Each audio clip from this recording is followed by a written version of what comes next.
The Celestial Empire, or Points and Pickings of Information about China and the Chinese, by George Mogridge.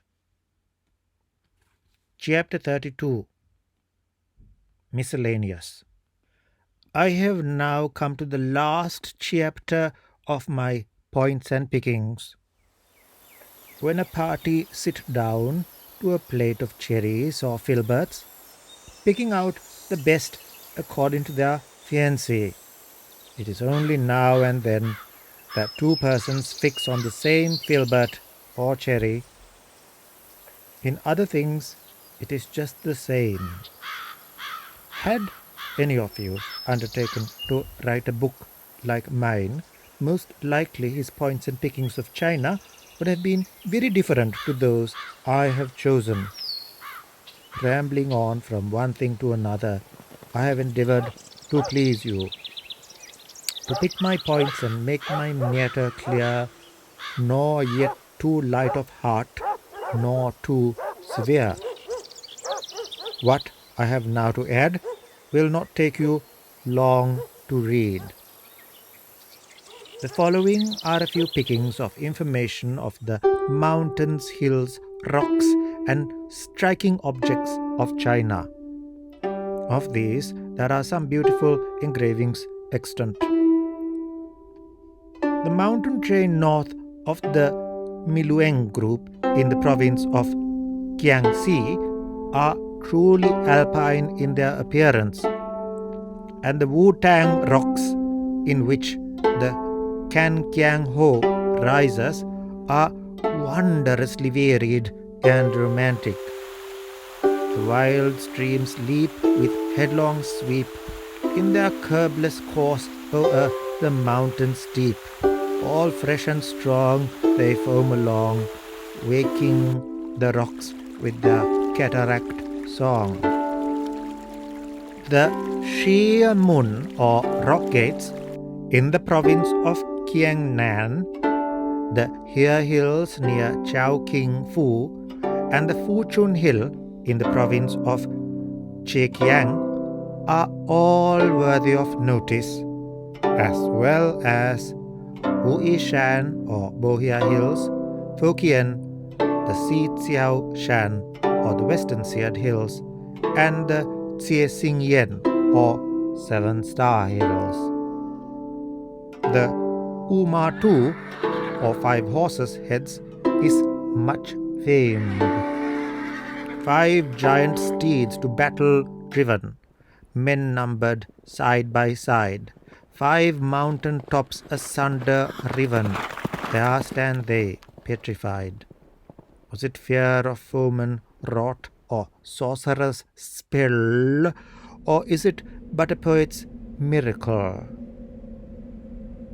Among other places and objects entitled to regard, I would mention the cotton plantations at Ningpo, the kilns in the lime districts at Qingtan, the pass of Yangzhou, the entrance to the temple of Confucius at Qinghai, the temple of Potala at Zehol in Tartary, the Sihu and temple of the thundering winds from the Vale of Tombs, the bamboo aqueduct at Hong Kong, the temple of Buddha at Canton, the temple of Bonzes in the Guangyan Rock, the great temple at Macau, and the Kinshin or Golden Island on the Yangtze Kiang River.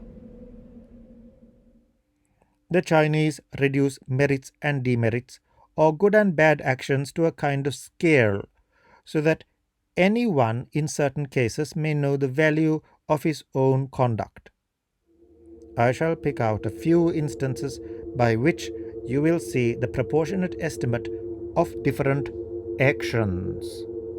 To cause a woman to restrain her temper for one day, 1 merit. To check the scolding of women for each time, 1 merit. To teach them to be cleanly in the kitchen for each day, 1 merit. To hinder them from getting to see plays acted for each time, 5 merits. To teach them to be kind to female slaves for each time, 20 merits. To teach them to agree with their relations for each time, 50 merits.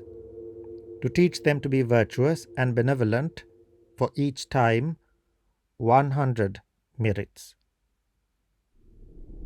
To allow a second wife to ill-treat children of the first for 1 day, 1 rate of error or demerit. To allow women to be idle for 1 day, 2 demerits. To allow them to scold for 1 day, 5 demerits. To allow them to see plays for each time, 10 demerits. To allow them to ill-use slaves for each time, 30 demerits.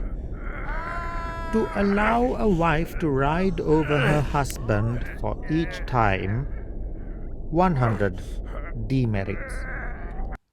To feed one who has no means of support for each day, 1 merit. To cure a slight disease for each time, 3 merits. To bury a human bone for each time, 10 merits. To cure a serious disease for each time, 30 merits. To reform a worthless person for each time, 50 merits. To save a person's life for each time, 100 merits. For a rich man to mock the poor for each time, 1 demerit. Not to serve an object of pity for each time, 20 demerits. To injure a public well for each time, 30 demerits. To destroy a person's tomb for each time, 100 merits. To save from death a swine, sheep, goose, or duck for each time, 1 merit. To save from death a dog, ox, ass, or horse for each time, 20 merits. To confine birds in a cage for each offense, 1 demerit. To kill 10 insects for each offense, 1 demerit. To destroy the nests of birds for each offense, 20 demerits. Secretly to butcher oxen and dogs for each offense, 100 demerits. Although the people of China shave their heads and wear long tails, these customs are anti-Chinese and were not observed by their forefathers. They were imposed upon the people by their Tartar conquerors on pain of death. Indeed, many of the old sons of Han preferred to die rather than to give way to such innovations. I think I have said before that the Chinese consider that during the dynasty of Han the empire was at its greatest glory. China has been visited by terrible earthquakes. At Huchao in Honan province, about 20 years ago, an earthquake took place in which 430 men and women were crushed to death and 590 bruised. The shock injured 169 hamlets and overthrew beside tiled houses 16,900 thatched cottages. Hardly do I know whether I have told you that the arms of the Chinese Empire are a dragon and that the people regard the being of whom the dragon is the symbol as the origin of temporal good as well as the bestower of the seasons, the wind and the rain, the thunder and the lightning. The figure of the dragon appears on banners and books, on linen apparel and pictures. There is a wild legend attached to the figure of the dragon. It is said that Fo, who invented the 64 several symbols, was beset by a dragon that rushed upon him from the bottom of a lake, who had all the symbols marked on his back. The emperor's dragons are 5-clawed. Other persons who use the figure have a dragon with 4 claws.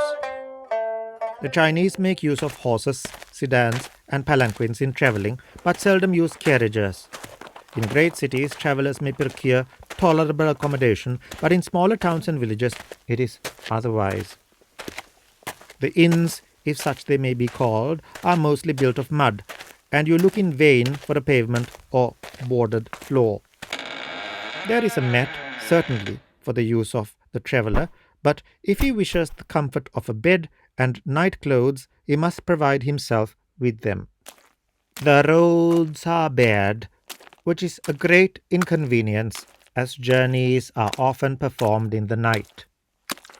The road that is rough in the noonday light must be rougher still in the dark midnight.